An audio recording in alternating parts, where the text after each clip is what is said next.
nabiyina Muhammadin wa ala alihi wa ashabihi wa man wala. Asyhadu an la ilaha illallah wahdahu la syarikalah wa asyhadu anna Muhammadan abduhu wa rasuluhu amma ba'du.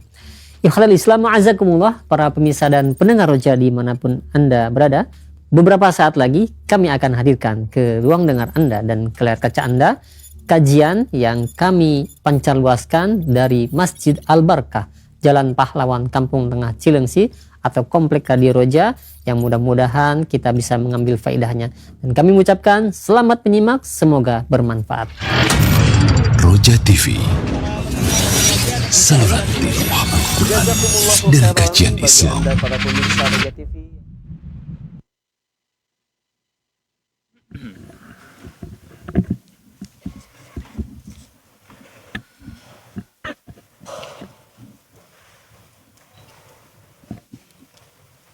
Bismillahirrahmanirrahim. Assalamualaikum warahmatullahi wabarakatuh. Alhamdulillahi rabbil alamin. Hamdan katsiran thayyiban mubarakan fih, kama yuhibbu rabbuna wa yardah.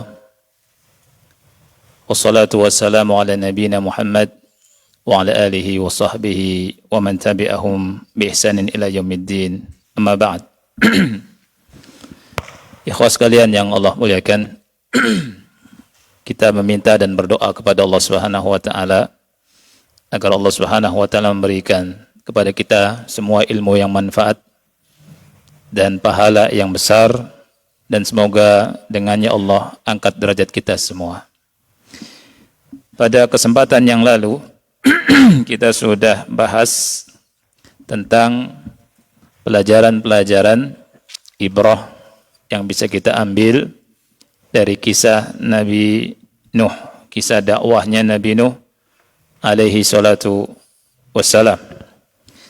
Dan kita akan lanjutkan pembahasan fawaidnya karena ada 6 faidah dari part yang pertama ini. Nanti ada kisah selanjutnya.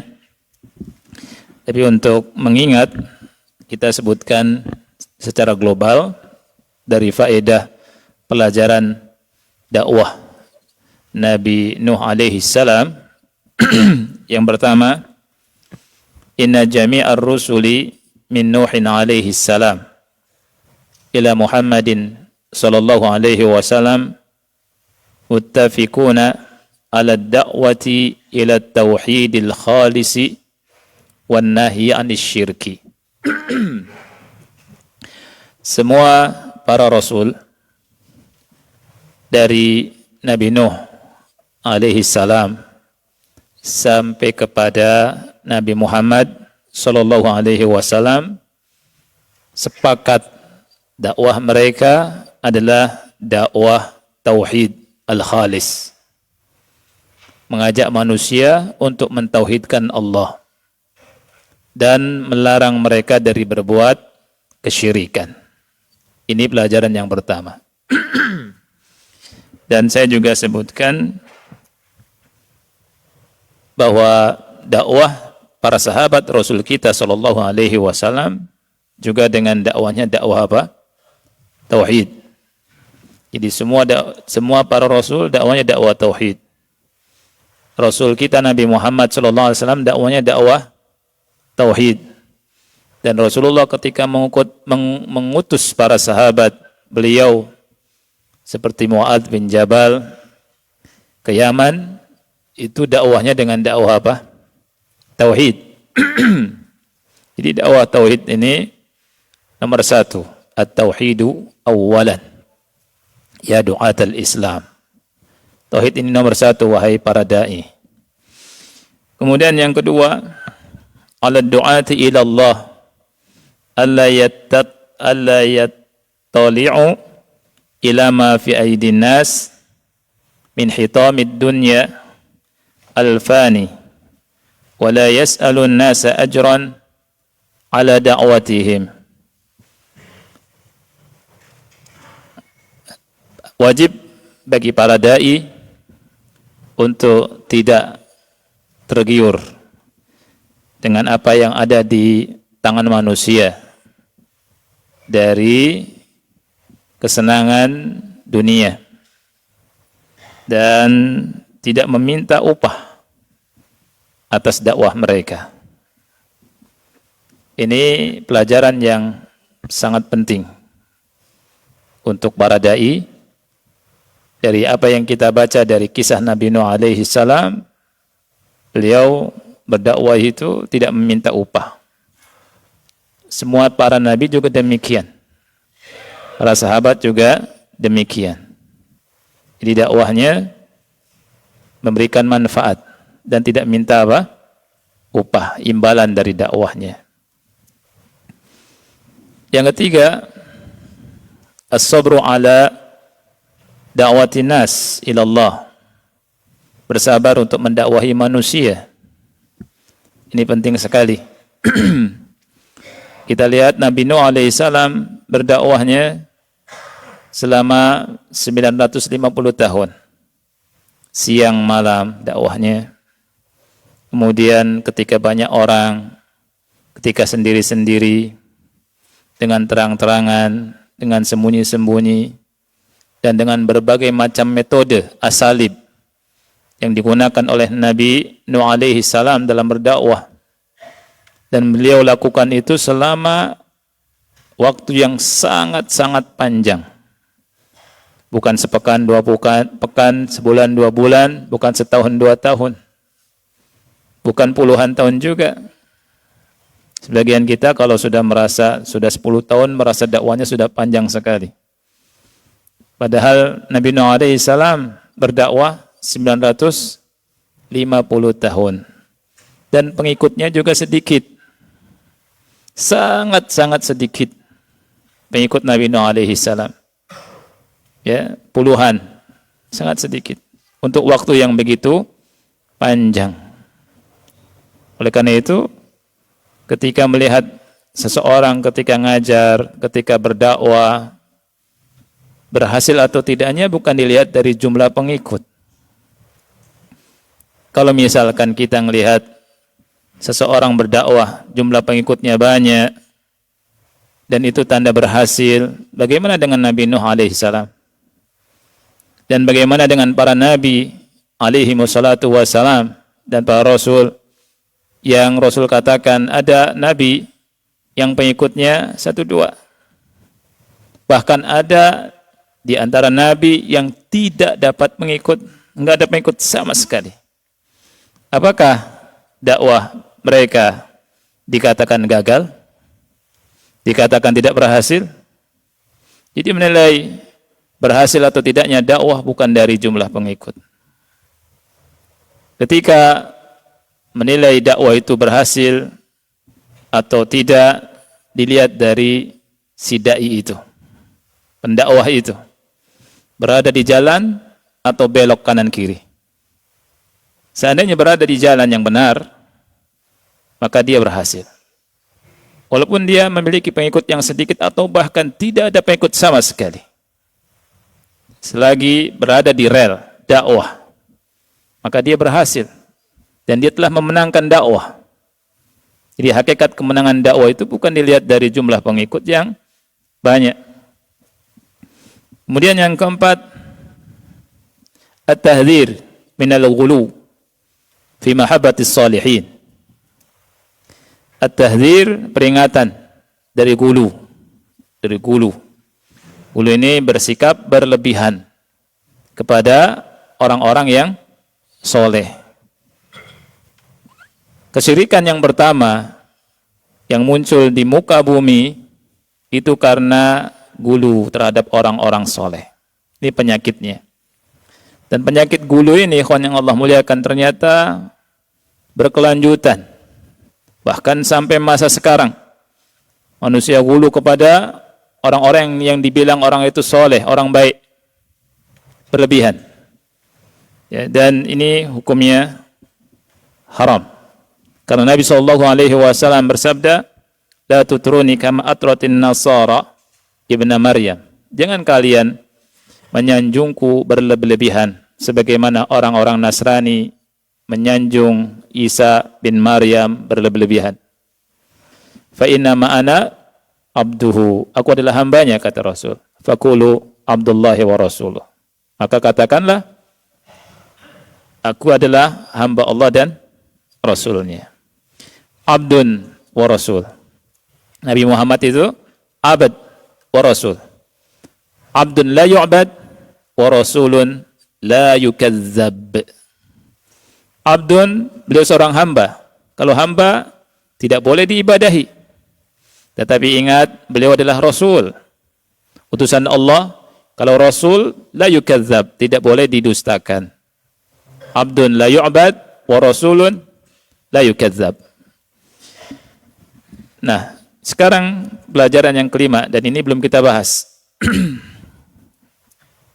Pelajaran yang kelima adalah at-tahdhiru minas suwari wat tamathili lidzawatil arwah. Tahdhir ini artinya peringatan. Peringatan dari gambar-gambar, patung-patung, berhala-berhala yang ada ruhnya, yang memiliki ruh. Fahahum qaumu Nuhin waqa'u fi syirk. Kaum Nuh terjatuh dalam kesyirikan. Bisa babis suwari wa tamathil allati sana'uha lisalihihim. Dengan sebab gambar-gambar dan patung-patung yang mereka buat untuk orang-orang soleh mereka. Mereka gambar orang-orang soleh mereka. Mereka bikin patungnya. Awalnya tidak untuk diibadahi. Awalnya kata ulama, kata Ibnu Abbas radhiyallahu anhuma, untuk mengingat mereka. Mereka ingin saling mengingat. Gitu. Ada pengaruh, kata mereka, ketika melihat wajah orang-orang soleh, semangat. Sehingga semangat ibadah. Ini awalnya. Habis itu, ketika ilmu itu diangkat, dan yang ada adalah kebodohan, generasi berikutnya yang bodoh, mengiranya dia atau mereka itu adalah sesembahan. Fa'ubidat, akhirnya disembahlah patung-patung itu. Awalnya seperti itu. Dan dari sini kita tahu, syaitan itu menggoda manusia pelan-pelan dan sangat halus. Pelan-pelan prosesnya itu, nggak terasa.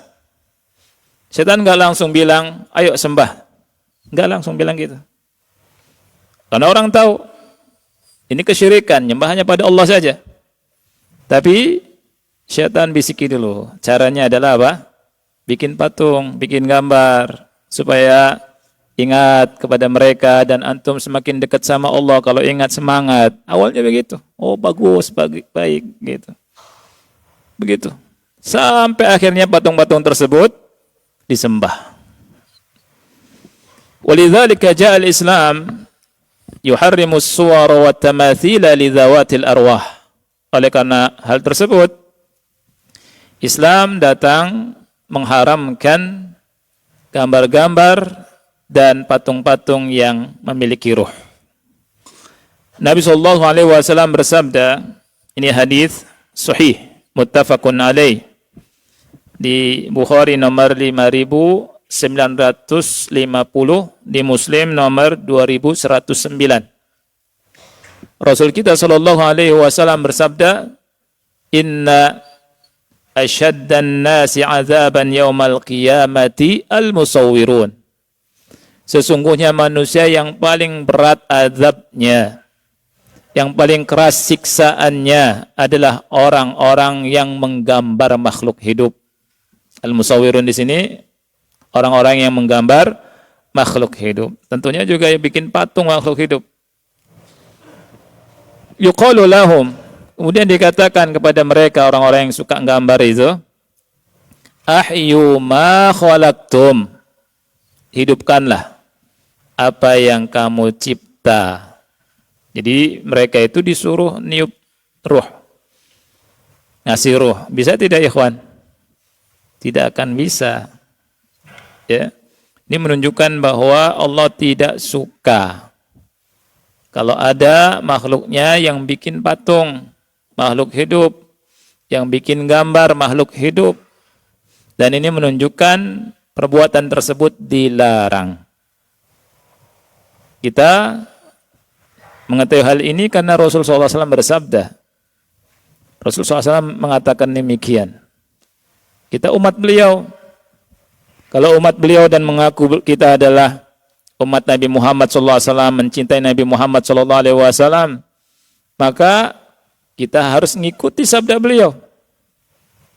Bohong dan cintanya palsu, gombal kalau ada orang yang ngaku saya cinta Nabi Muhammad, saya mengagungkan Nabi Muhammad, tetapi sabda-sabda Nabi Muhammad SAW ditinggalkan.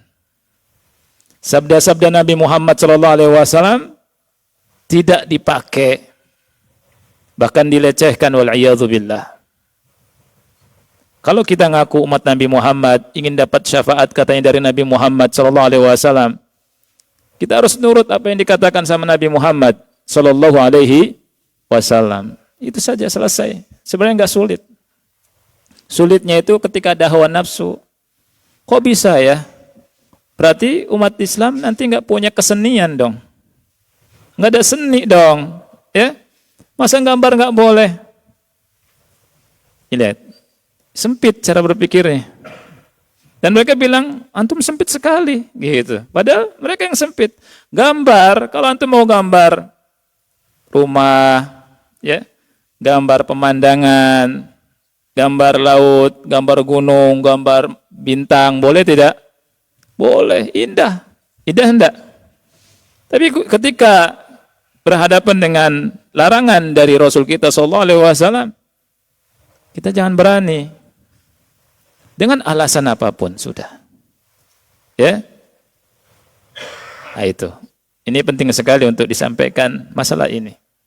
Karena banyak di antara kita nggak nerima tuh. Waduh, berarti nggak ada kesenian dong. Ya, pakai akal. Menolak hadis Rasul SAW dengan ungkapan yang halus, ya seperti itu.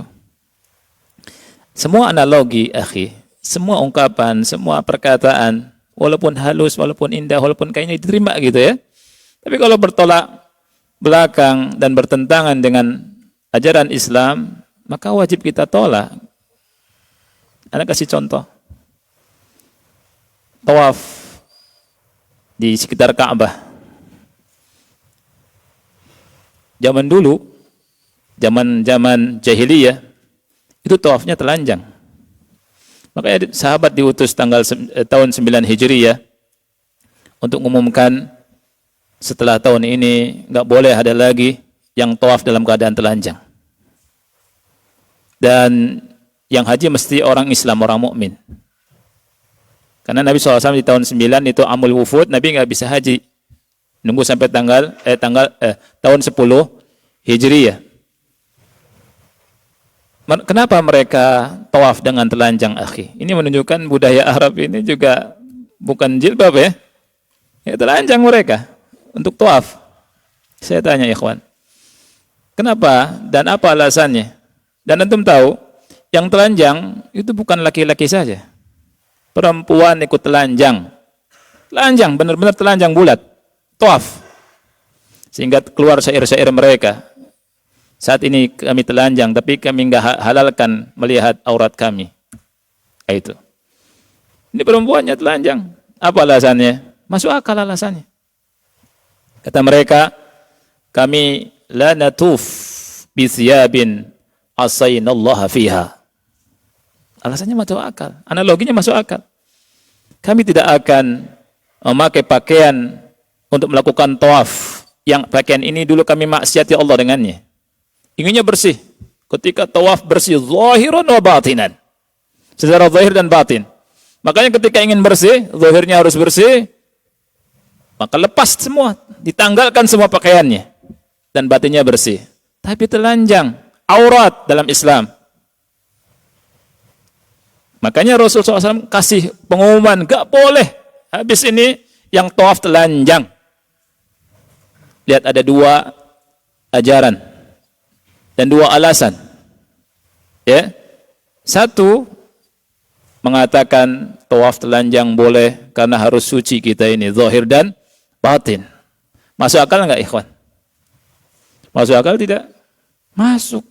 Dan di masa itu diterima alasan ini. Dan sangat diterima. Tapi alasan sehebat apapun ketika bertentangan dengan ajaran Islam tidak bisa diterima. Ya, sini Islam melarang. Yang kedua, kita ikut analogi-analogi yang batil, alasan-alasan yang batil, argumen-argumen yang batil, atau ikut ajaran Rasul. Ikut ajaran Rasul. Rasul yang bilang, tidak boleh tawaf setelah ini, orang telanjang. Apakah kita akan mengatakan, ya Rasul enggak, telanjang boleh, kita mau suci ya Rasul.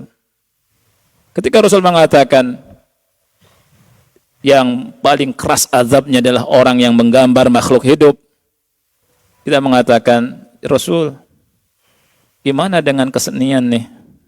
Enggak ada seni dong. Berani kita depan Rasul begitu bilang. Ya. Nah, seni banyak, akhi. Banyak. Antum gambar masjid, ya. Gambar pulpen, bisa gambar pulpen. Iya. Insyaallah. Sesuai dengan aturan. Nah itu. Dan ketika kita berislam ada aturannya. Ada aturannya.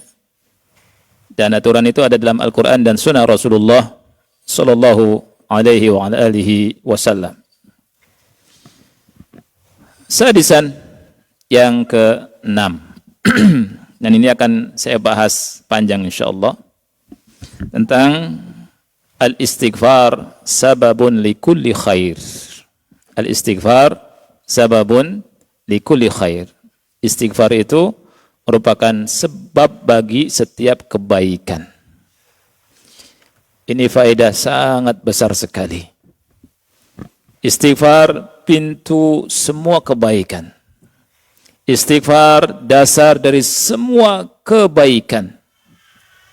Kalau kita ingin mendapatkan kebaikan dunia akhirat, caranya istighfar. Kalau kita ingin dimudahkan urusan kita, istighfar. Kalau kita ingin dikasih rezeki, istighfar. Kalau hati kita ingin lapang, istighfar. Kalau kita dalam kesempitan dan Allah ingin bukakan, istighfar. Istighfar, istighfar, dan istighfar. Istighfar, al-istighfar, sababun likulli khair. Istighfar merupakan sebab dari semua kebaikan. Qala Sya'bi, Al-Imam Sya'bi rahimahullah pernah berkata, kharaja Umaru yastasqi falam yazid alal istighfari hatta yarji'. Beliau menceritakan Umar keluar satu saat di masanya ada kemarau, enggak hujan-hujan. Umar keluar untuk melakukan istisqa, untuk melakukan salat atau doa minta hujan kepada Allah Subhanahu wa taala karena kemarau. Falam yazid alal istighfar hatta yarji', kata beliau. Umar tidak melakukan apapun melainkan cuma istighfar saja. Falam yazid ilal istighfar. Nah, itu. Falam yazid alal istighfar. Cuma istighfar doang maksudnya. Setelah istighfar, Umar pulang. Fa'umtiru, maka Allah menurunkan hujan untuk mereka. Maka hujan turun. Fa'umtiru. Faqalu, mereka bertanya, ma ra'ainaka istasqaita. Ya Umar, kami enggak ngelihat engkau melakukan doa istisqa atau salat istisqa. Faqal, dijawab oleh Umar bin Khattab, laqad talabtul matara bimajadihis sama' allati yastazillu bihal matar. Ini jawaban Umar.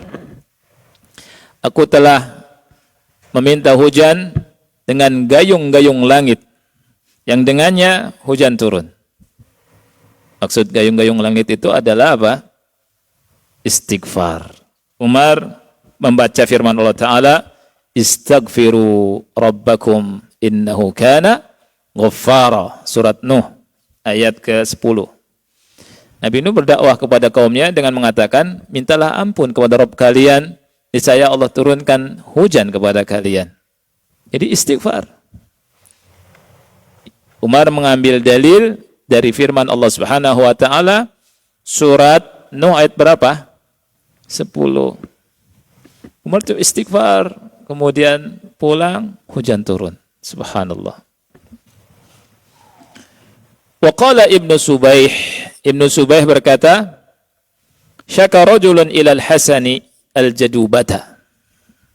Ada seorang laki-laki mengeluhkan tentang kemarau kepada Hasan Basri. Ilal Hasan, kepada Hasan. Maksudnya Hasan Basri. Faqala lahu, dijawablah oleh Hasan Basri, istaghfirillah. Beristighfarlah kamu kepada Allah. Wa syaka akharu ilaihi al-faqr. Kemudian ada yang lain datang mengeluhkan kefakirannya. Faqala lahu, kemudian Hasan Basri pun mengatakan kepadanya, istaghfirillah. Beristighfarlah kamu kepada Allah. Wa qala lahu akhar, ud'ullaha an yarzuqani waladan. Datang lagi orang ketiga kepada Hasan Basri, dan dia berkata kepada Hasan Basri, berdoalah kepada Allah untukku agar Allah memberikan rizki kepadaku anak. Nah, dia tidak dikasih anak atau belum dikasih anak. Hasan Basri pun bilang, istaghfirillah. Beristighfarlah kepada Allah. Wa syaka lahu akharu jafafa bustanihi. Yang lain datang lagi mengeluhkan tentang kebunnya yang kering. Kebunnya enggak berbuah. Faqala lahu istaghfirillah. Kemudian Hasan Basri bilang, istaghfirillah, beristighfarlah kepada Allah. Faqulna lahu fi dzalik, maka kami berkata kepada Hasan Basri tentang hal tersebut. Setiap orang datang kepada Hasan Basri bilang istaghfirillah. Yang lain datang istaghfirillah, ini datang istaghfirillah. Ketika ditanya, Hasan Basri bilang, ma qultu min indi syai'an. Ma qultu min indi syai'an. Aku enggak mengatakan dari diriku sama sekali. Inna Allah yaqulu fi surati Nuh. Sesungguhnya Allah berfirman dalam surat Nuh, istaghfiru rabbakum innahu kana ghaffara yursilis samaa'a 'alaikum midrara wa yumdidkum bi amwalin wa banin wa yaj'al lakum jannatin wa yaj'al lakum anhara. Ini dari Allah, kata beliau, istaghfiru rabbakum. Mintalah ampun kepada Rabb kalian. Kalau minta ampun, betul-betul minta ampun kepada Rabb kalian, yursilis samaa'a 'alaikum midrara, Allah turunkan hujan lebat kepada kamu. Wa yumdidkum bi amwalin wa banin, dan Allah akan beri kamu banyak anak dan harta dan anak. Wa yaj'al lakum jannati wa yaj'al lakum anhara, dan Allah jadikan untuk kamu jannat, kebun-kebun, ya, kebun-kebun yang subur dan sungai-sungai. Ini janji Allah kepada orang yang beristighfar, ya. Ikhwas sekalian yang Allah muliakan, saya akan bahas tentang sedikit istighfar dari kitab beliau juga yang berjudul Thamarat As-Siratin Nabawiyah, buah dari Sirah Nabawiyah. Nanti mudah-mudahan Allah kasih umur panjang untuk bahas buku ini. Buku beliau banyak dan bagus-bagus kitabnya. Nanti setelah kita selesai dari kitab Al-Burhan min Qasasil Quran, khusus kita bahas tentang sirah Nabi Muhammad sallallahu alaihi wasallam. Dari sebelum zaman beliau lahir, kemudian sampai beliau wafat. Dan Masya Allah beliau bahas bagus sekali. Dan itu dari Quran. Ya. Ikhwas sekalian yang dimuliakan oleh Allah Subhanahu wa taala, tentang istighfar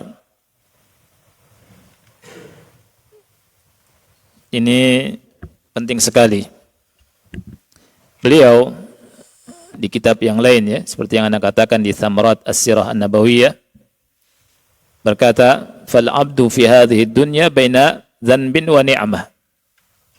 Jadi hamba itu di dunia ini antara dua hal. Antara dosa dan nikmat. Itu manusia. Antara dia melakukan dosa, antara dia melakukan kekeliruan, kekurangan, dan dia jatuh pada ketergelinciran, Dan di samping itu tapi Allah kasih nikmat, subhanallah. Dua hal ini. La yuslihuhuma illa alhamdu wal istighfar. Keduanya enggak bisa diperbaiki kecuali dengan dua hal juga. Dengan alhamd, bersyukur, dengan istighfar, yang kedua dengan istighfar. Kalau tergelincir, kalau melakukan dosa, beristighfar. Ketika Allah kasih nikmat, kita syukur sama Allah dengan ucapkan alhamdulillah. Kemudian beliau menukilkan perkataan dari Ibnu Katsir rahimahullahu taala. Ibnu Katsir berkata, "Wa man ittasafa bihadhihi sifah." Barang siapa yang memiliki sifat dengan sifat ini, yakni sifat istighfar.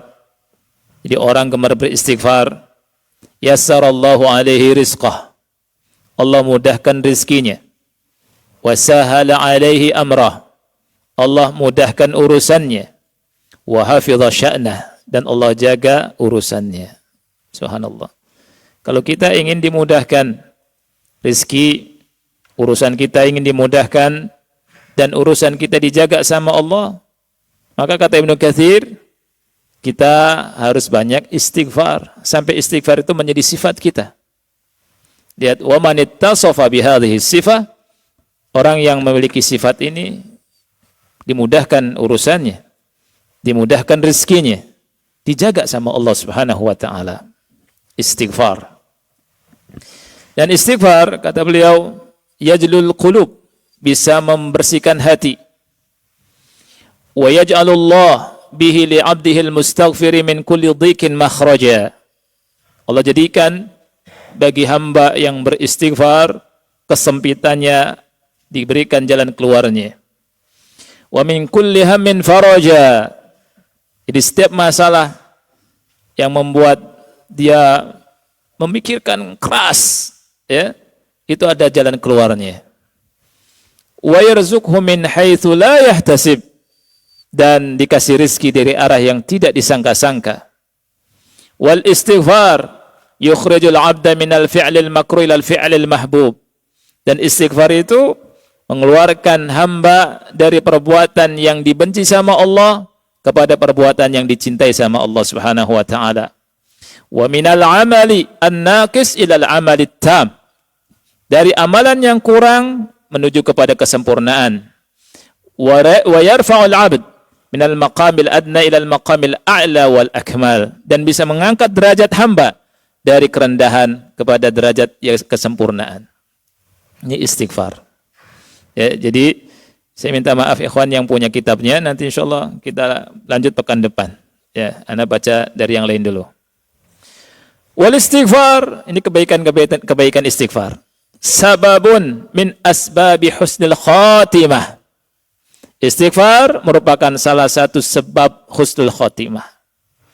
Jadi kalau kita ingin husnul khatimah, berbanyak istighfar. Wa sababun min asbab maghfiratiz dzunub, dan merupakan salah satu sebab diampuninya dosa-dosa. Wa sababun min asbabil amani minal azabi fid dunya wal akhirah, dan merupakan sebab keamanan di dunia dan di akhirat. Wa sababun min asbabin nuzulil barakati minas sama', dan merupakan sebab turunnya keberkahan dari langit. Wa khurujiha minal ard, dan keberkahan yang muncul dari bumi. Fal abdul mu'min yahtaju ilal istighfar. Lihat, seorang hamba yang beriman butuh kepada yang namanya istighfar. Jadi kita ini butuh sama istighfar, enggak butuh sama macam-macam. Butuhnya istighfar. Ana al-lail wa atrafan nahar, di malam hari dan di siang hari. Bal huwa muttarrun ilaihi daiman fil aqwali wal ahwal, bahkan dia harus selalu istighfar dalam perkataannya dan dalam semua kondisinya. Di istighfar ini penting, ikhwan yang Allah muliakan. Pertanyaannya, apakah para nabi beristighfar? Para nabi beristighfar. Ya. Kita lihat ikhwan, gimana istighfarnya para nabi.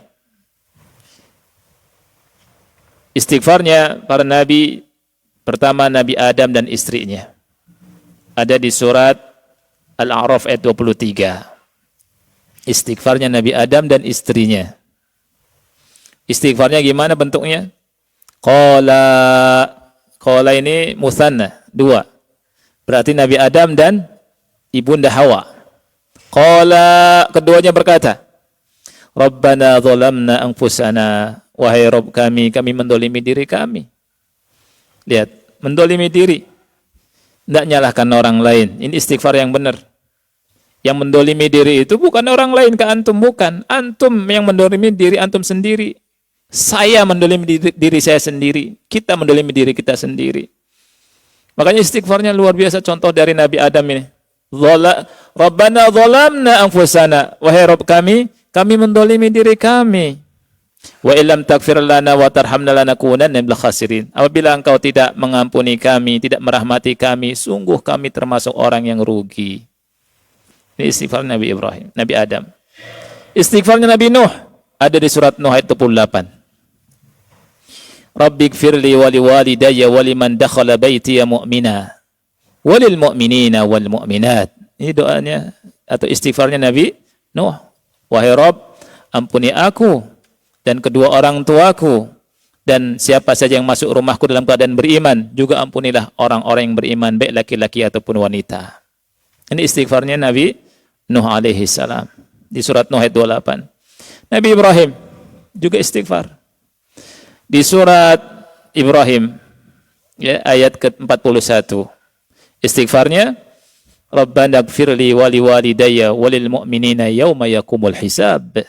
Wahai Rabb kami, ampuni aku dan kedua orang tuaku dan ampuni kaum mukminin pada hari tegaknya penghisaban. Ini istighfar Nabi siapa? Ibrahim. Nabi Musa juga istighfar. Nabi Musa istighfar.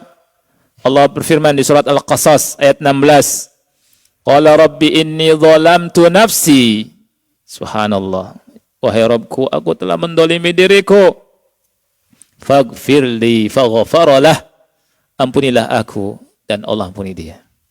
Nabi Musa alaihissalam itu memukul orang Kipti sampai apa? Mati. Sekali pukul tok mati. Ya, tapi jangan dibilang preman, akhi. Ada ustadz bilang preman lebih dahsyat dari preman nih. Bukan preman. Siapa Musa itu dikasih kekuatan hebat sama Allah. Badannya bagus, ya. Dan kekuatannya besar sekali. Ya. Itu dibuktikan. Kekuatannya itu kata Umar bin Khattab ketika Nabi Musa ngelihat ada dua wanita nunggu, ya. Orang-orang lagi ngambil air untuk ngasih air minum kepada binatang-binatang gembalaan mereka. Ditutup tuh sama mereka sumur itu dengan batu besar. Kemudian dua wanita itu datang ngambil sisa-sisa air di sekitar sumur itu. Nabi Musa nggak tega. Nabi Musa bantu. Ya, bantunya bukan karena ingin cewek, akhi, bukan karena ingin perempuan. Betul-betul murni karena Allah Subhanahu wa taala. Ya. Murni karena Allah, berbuat baik. Itu batu. Ya, kata seingat Anas Musa al-Nasr bilang, Umar berkata, batu itu diangkatnya oleh 10 orang. 10 orang. Ya, yang kuat-kuat. Diangkat cuma sama Nabi Musa sendirian. Dengan enteng. Set. Ada bilang enggak ada setnya ya. Diangkat set gitu. Ada set lagi. Taruh gitu. Subhanallah, Nabi Musa. Itu. Luar biasa Nabi Musa. Dan Nabi Musa mukul orang Kipti itu, akhi, ya. Itu juga karena dorongan dari kaumnya kan. Tapi Nabi Musa ketika beristighfar nyalahkan kaumnya tidak? Tidak. Nabi Musa berkata, inni zalamtu nafsi. Aku mendolimi diriku. Ini istighfar yang bagus begitu, enggak nyalahkan orang. Antum kalau istighfar, ya Allah gara-gara istri saya, ya Allah, astagfirullah. Enggak ada. Ya. Jangan, ini gara-gara fulan istighfar. Nah, istighfar. Ana zalimi diri, ya Allah. Nah. Kemudian istighfarnya Nabi Sulaiman di surat Shad ayat berapa? 35. Ya. Nabi Sulaiman qala rabbighfirli wa habli mulka la yanbaghi li ahadin min ba'di innaka antal wahhab. Wahai Robku, ampunilah aku. Lihat, ampunilah aku. Dan karuniakanlah untukku kerajaan yang tidak pantas engkau berikan kepada siapapun setelahku. Innaka antal wahhab. Ini sudah dibahas. Ini Nabi Sulaiman istighfar, nabi yang luar biasa. Yang Allah mudahkan urusannya. Istighfar. Nabi Daud istighfar juga. Ya. Antum lihat surat Shad ayat 24. Wa dhanna Dawudu annama fatannahu fastaghfara rabbahu. Lihat, ini syahidnya. Nabi Daud beristighfar, minta ampun kepada Allah. Kemudian Nabi siapa? Nabi Yunus. Istighfarnya gimana? La ilaha illa anta subhanak inni kuntu minadh zalimin. Istighfarnya kata ulama ada tauhid, ada tasbih, ada istighfar. La ilaha illa ant, ini tauhid. Subhanak, maha suci engkau. Inni kuntu minadh zalimin. Sesungguhnya aku termasuk orang yang zalim. Nabi Yunus enggak nyalahkan siapa-siapa. Subhanallah. Bisa enggak kita kalau istighfar enggak nyalahkan siapa-siapa? Ini istighfar yang luar biasa. Ya. Dan ketika Abu Bakar Siddiq minta kepada Nabi Muhammad SAW doa, ajarkan aku doa. Ya. Lihat, ini ada pelajaran menarik. Abu Bakar Siddiq orang yang terbaik setelah Nabi dan Rasul. Bertanya dan minta kepada Nabi terbaik, yaitu Nabi Muhammad SAW. Untuk amalan yang ada di amalan terbaik. Amalan istighfar, amalan doa, di ibadah terbesar, terbaik, tertinggi. Yakni amalan apa? Salat. Salat itu Allah wajibkan sampai Nabi Muhammad Isra Mi'raj. Di atas 7 langit. Diperintahkan salat. Ya, dan Abu Bakar Siddiq radhiyallahu an pernah meminta kepada Nabi SAW diajarkan doa istighfar. Apa Nabi SAW bilangnya? Ngajari beliau? Sahih. Allahumma inni zalamtu nafsi. Lihat.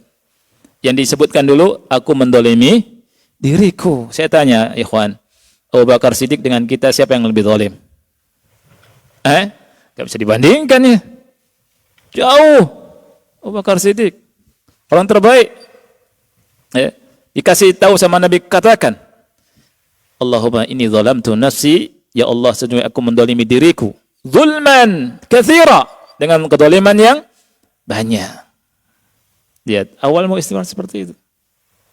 Faghfir lima maghfiratan min indika warhamni innaka antal ghafurur rahim. Seperti itu. Ya. Allahumma inni zalamtu nafsi zulman katsira wa la yaghfiru dzunuba illa anta faghfir li maghfiratan min indika warhamni innaka antal ghafurur rahim. Ini doa yang diajarkan kepada Nabi kepada manusia terbaik oleh Nabi terbaik di salat, di ibadah yang terbaik. Menunjukkan doanya istimewa. Doanya istimewa, akhi. Doanya. Maka jangan kita sia-siakan doa ini. Allahumma inni zalamtu nafsi zulman katsira wa la yaghfiru dzunuba illa anta faghfir li maghfiratan min indika warhamni innaka ghafurur rahim. Nabi Muhammad, ikhwan yang Allah muliakan, juga beristighfar. Ya. Dan itu disampaikan oleh oleh Abdullah ibn Umar di dalam hadis yang sahih riwayat Abu Dawud dan yang lainnya. Ibn Umar bilang gini, kunna na'uddu li Rasulillah sallallahu alaihi wasallam fil majlis wahid. Kami hitung-hitung kata Ibnu Umar, hitung-hitung di majlis satu kali majlis Rasulullah sallallahu alaihi wasallam itu mengucapkan istighfar 100 kali, mi'atan marrah. Satu majlis. Dan doanya Rabbighfirli wa tub alayya innaka antat tawwabur rahim. Lihat, Rabbighfirli, wahai Rabb, ampunilah aku. Wa tub alayya, dan terimalah taubatku. Innaka antat tawwabur rahim. Sesungguhnya engkau maha menerima taubat dan maha penyayang. Ini istighfarnya Nabi Muhammad sallallahu alaihi wasallam. Ibnu Umar lihat, hitung. Subhanallah ya, Ibnu Umar sangat perhatian sama Rasul. Kata Ibnu Umar, saya hitung 100 kali Rasul SAW dalam satu majelis. Padahal Rasul SAW yang dosa-dosanya telah diampuni oleh Allah Subhanahu wa taala. Apalagi kita harus dan Rasulullah sallallahu alaihi wasallam mencontohkan kita itu beristighfar di berbagai tempat, akhi. Istighfar ketika setelah keluar dari toilet. Istighfar enggak? Antum setelah membuang hajat, keluar toilet bacanya apa? Ya? Alhamdulillah gitu. Bacaannya gufranak. Iya kan? Ya Allah, ampunilah aku. Subhanallah. Ampunilah aku ya Allah. Kenapa? Gufranak. Ya? Karena min tarkihi dzikrullah muddata lubthihi 'alal khala. Karena tidak berzikir kepada Allah selama di toilet. Fa innahu kana la yatruku dzikrallahi bilisanihi aw qalbihi illa inda qada'il hajah. Nabi SAW tidak pernah lepas dari zikir kepada Allah kecuali di toilet. Ya, dengan lisan dan hatinya selalu zikir. Fa ka'annahu ra'a dzalika taqsiran. Maka seakan-akan Nabi melihat hal itu taksir, kekurangan. Kemudian istighfar setelah wudu, istighfar di doa istiftah, istighfar ketika ruku' dan sujud. Istighfarnya apa? Subhanakallahumma rabbana wa bihamdika Allahumma firli. Kemudian istighfar duduk di antara dua sujud, istighfar di tasyahud akhir sebelum salam. Masya Allah. Istighfar setelah sholat. Iya tidak? Setelah sholat istighfar enggak kita? Istighfar. Berapa kali? Astagfirullah, astagfirullah, astagfirullah, Allahumma antas salam, minkas salam, dan seterusnya. Nah, yang ajibnya ya kawan, kita diajarkan setelah ibadah itu istighfar. Setelah haji suruh istighfar. Setelah sholat istighfar. Setelah sholat malam, orang-orang soleh sholat malam yang dijanjikan masuk surga. Dan Allah sifati orang yang masuk surga itu banyak istighfar di waktu subuh. Kenapa? Habis sholat malam istighfar. Wabil ashari hum yastaghfirun. Di waktu sahur mereka beristighfar. Nah, ikhwah yang dimuliakan oleh Allah Subhanahu wa taala, bahasan tentang istighfar ini banyak sekali dan panjang sekali. Sekarang kita bahas tentang thamroh. Ini penting. Buah istighfar. Apa buahnya kalau kita banyak istighfar? Ya. Apa manfaatnya kalau kita banyak beristighfar?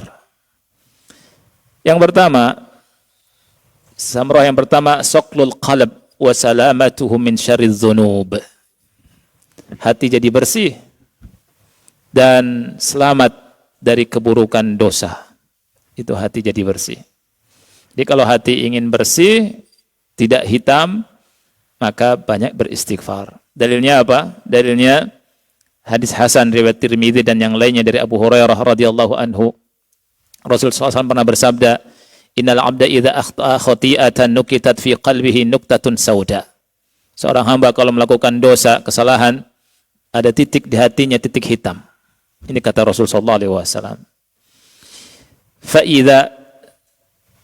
Fa in huwa naza'a wastaghfara wa taba suqila qalbuh. Kata Rasul, kalau dia bertobat, istighfar dan bertobat, hatinya dibersihkan lagi. Wa in 'ada zida fiha. Tapi kalau balik ditambah hatta ta'lu ala qalbihi, sampai menghitam hatinya. Itulah ran, kata Rasul. Ar-ran yang Allah firmankan dalam surat Al-Mutaffifin ayat 14, kalla bal rana ala qulubihim ma kanu yaksibun. Nah, ini ikhwan rahasianya kenapa orang susah baca Quran. Kenapa orang malas baca Quran? Karena maksiat. Kalau barometer kita gampang aja. Barometer kita untuk melihat hati kita sakit atau sehat, itu gimana perlakuan kita dengan Quran. Kalau kita lihat Quran, kemudian lihat malas baca Quran, Quran cuma ditaruh di rak saja, berarti hati kita sakit. Hati kita lagi bermasalah. Kata Utsman bin Affan, "Lau tahurat qulubukum masyabi'at min kalami rabbikum." Kalau hati kalian suci, bersih, kalian enggak akan kenyang dari kalam Rabb, dari firman Allah, dari Al-Quranul Karim. Baca terus, baca terus, baca terus. Berarti kalau kita susah baca Quran, yang dilakukan pertama kali apa? Istighfar. Supaya hatinya terkikis, bersih. Orang yang istighfar, Allah kasih taufik untuk bisa baca Quran. Jangan kita senang, aduh, senang, jadi nggak ngaji, aduh, ya, bahaya. Itu barometernya, gampang aja.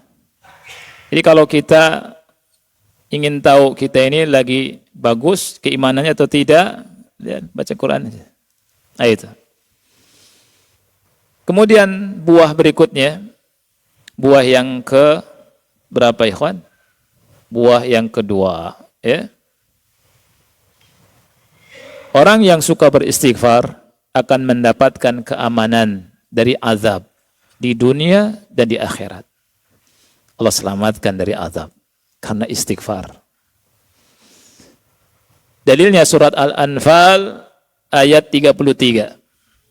Al-Anfal ayat 33. Allah Ta'ala berfirman, "Wa ma kana Allahu liyu'adzibahum wa anta fihim." Allah sama sekali tidak akan mengazab mereka selama engkau berada di tengah-tengah mereka. Wahai Muhammad, "Wa ma kana Allahu mu'adzibahum wa hum yastaghfirun." Dan Allah tidak mengazab mereka kalau mereka senang dan gemar beristighfar.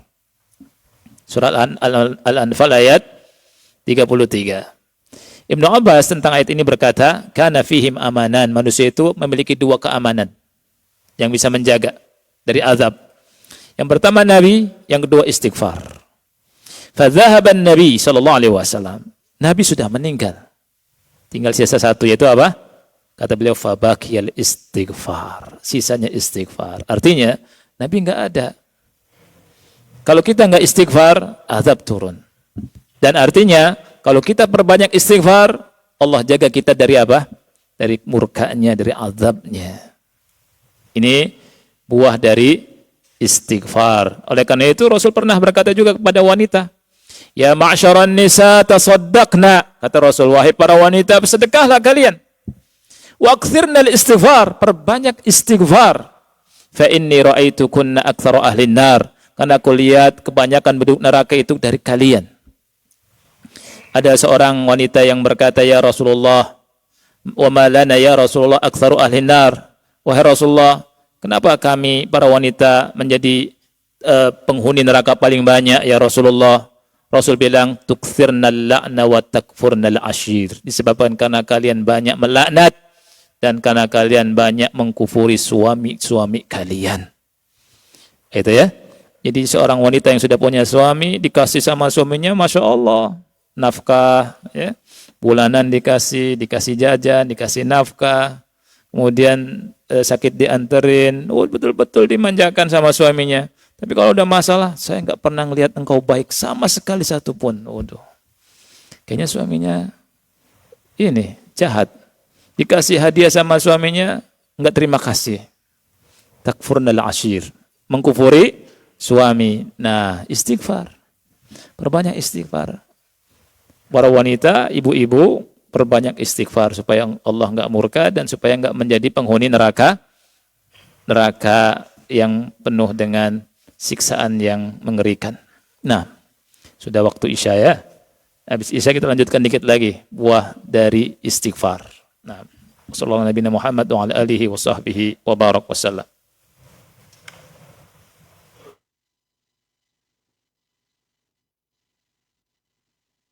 Ikhwatal Islam, untuk selanjutnya kita simak dikumandangkannya adzan untuk sholat Isya bagi daerah Jakarta dan sekitarnya. Allahu Akbar, Allahu Akbar, Allahu Akbar,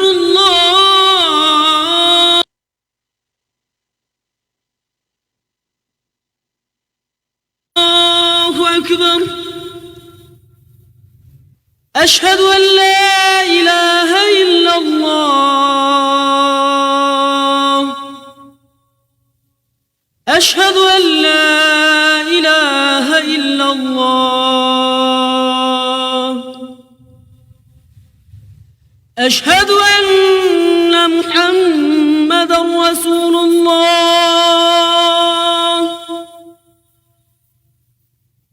أشهد أن محمدا رسول الله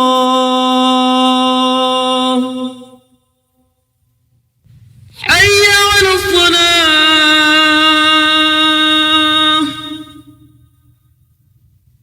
حي على الصلاة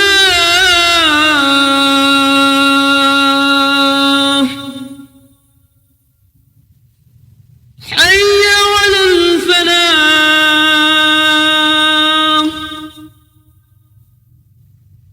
حي على الفلاح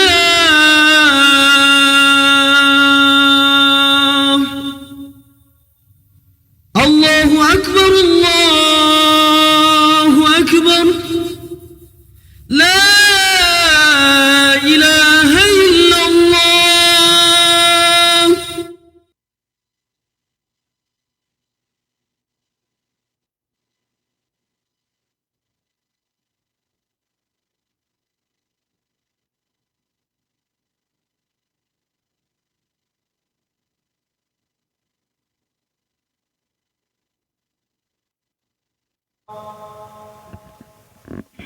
Alhamdulillah wassalatu wassalamu ala Rasulillah wa ala alihi wa ashabihi wa man walahu ba'd. Buah yang ketiga dari buah istighfar.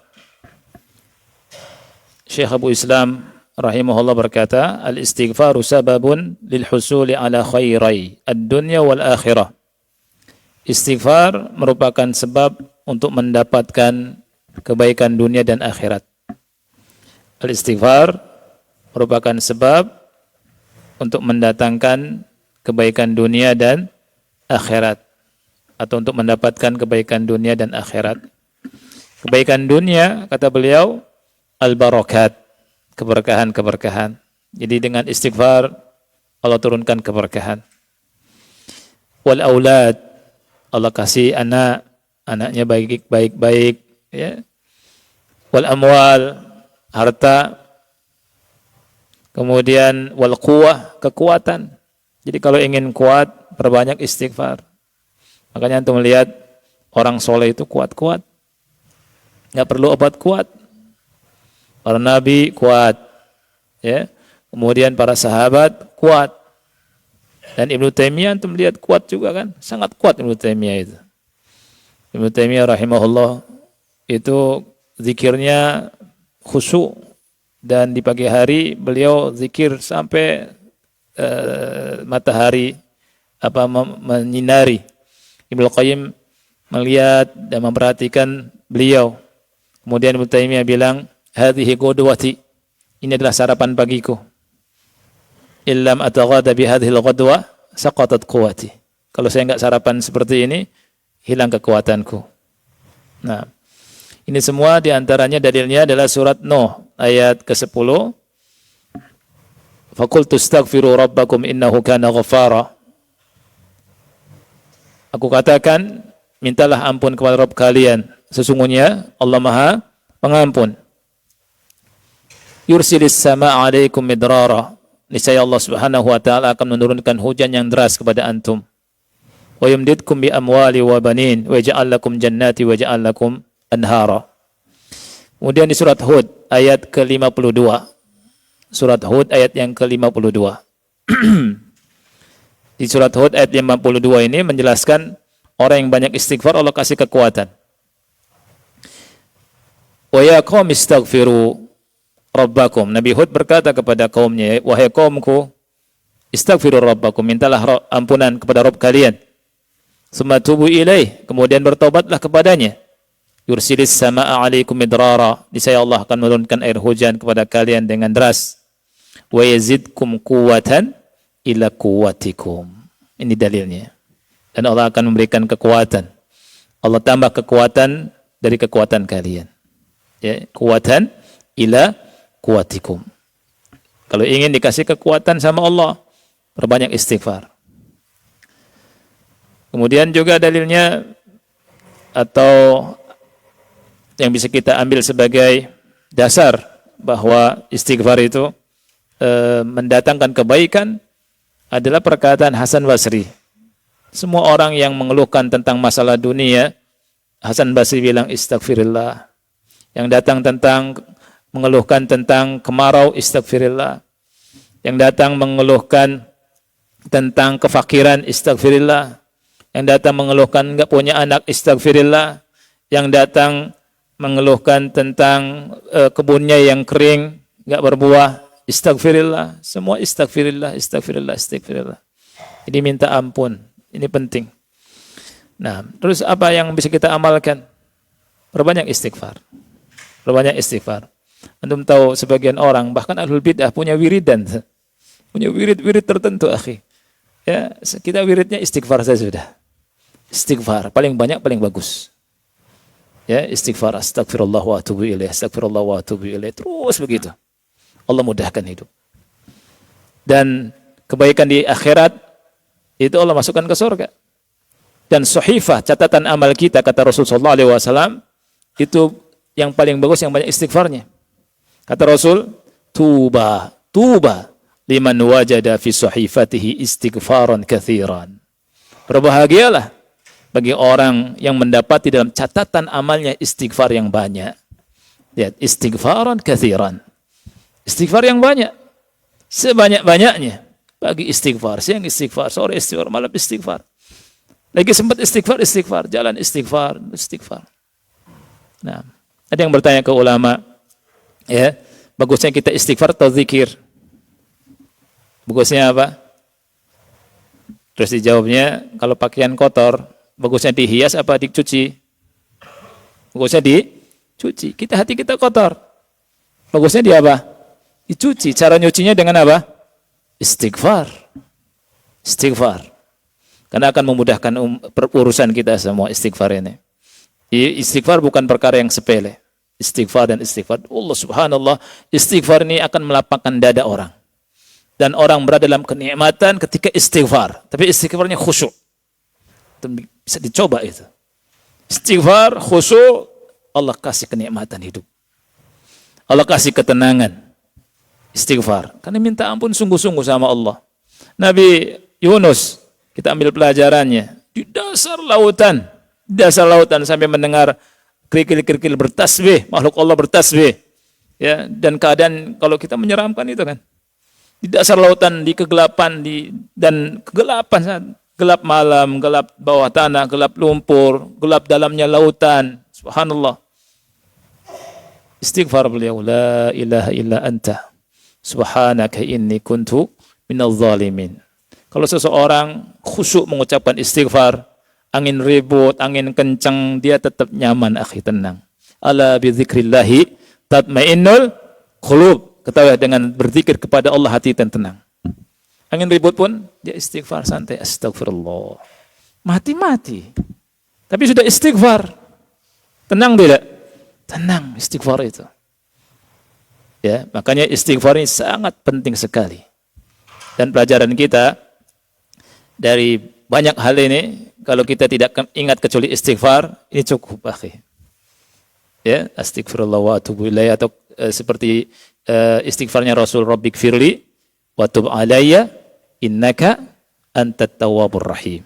Atau istighfarnya seperti istighfar Nabi Yunus, la ilaha illa anta subhanaka inni kuntu minadh zalimin. Atau istighfarnya ayah kita, Rabbana zalamna anfusana wa illam taghfir lana wa tarhamna lanakunanna minal khasirin. Nah, mungkin ini saja ikhwan yang bisa kita bahas. Saya minta maaf tidak bisa menjawab ini, tapi ini tentang gambar ya.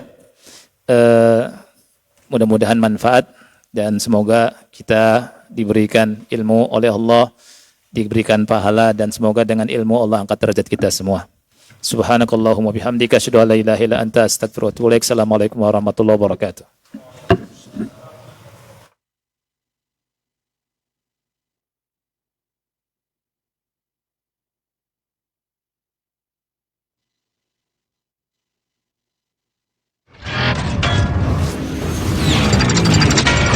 Roja TV. Demikianlah ikhwatal Islam, ma'azakumullah, para pemirsa dan pendengar Roja dimanapun Anda berada, kajian ilmiah yang telah kami hadirkan